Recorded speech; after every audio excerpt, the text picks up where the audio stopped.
As the tense budget negotiations played out in the nation's capital, Democrats and Republicans were all well aware of the political stakes involved. So who came out ahead? Joining us now from Washington is CBS News political analyst John Dickerson. John, always good to see you. Let's start with Speaker Boehner. Politically speaking, he was the one who presented this last night. He lassoed his members, got Dems to agree. I realize that Steve King is not thrilled with him this morning, but is John Boehner the big victor here this morning?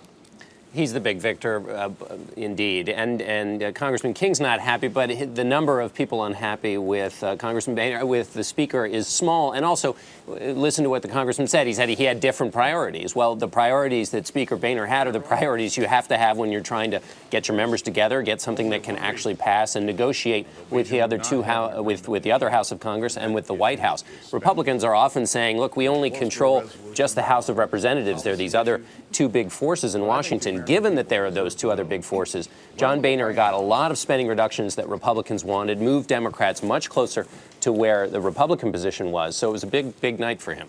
John, let's talk about the president. He praised this deal. Is it awkward for him to do that? Can the president present this as a win?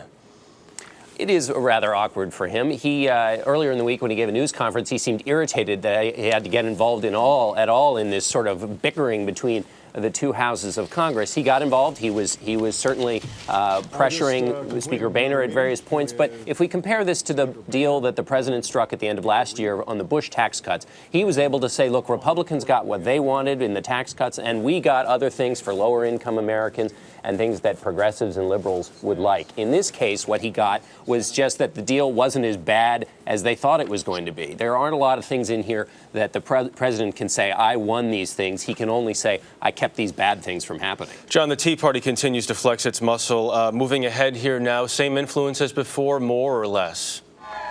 Same influence. They didn't get everything they wanted, but they certainly were on John Boehner's mind all the time, and that's one of the reasons he really stuck to his guns here and pushed this to the last minute. So, and they will also be trying to prove that they are still as powerful as they were, since they didn't get all of the cuts they wanted. So yes, this will be something we'll be talking about in this larger budget battle for sure. Last but not least, John, obviously plenty of finger pointing and accusations going back and forth. We watched these dueling press conferences all day long yesterday. Do the parties move forward effectively from here as if not much happened, or is there long-lasting or lingering damage? Well, I think the public pronouncements and finger pointing and accusations, that's the sort of baseline. That's the thing that still exists.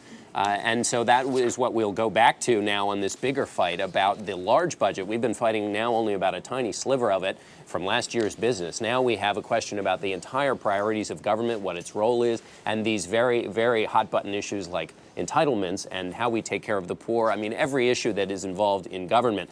One thing that's good that came out of this negotiation is that you now have the leaders of government. They know each other. They've been in a tough spot, and that will help when these bigger issues come forward. John Dickerson, always good to see you, sir. We'll see you again soon. Thanks very much.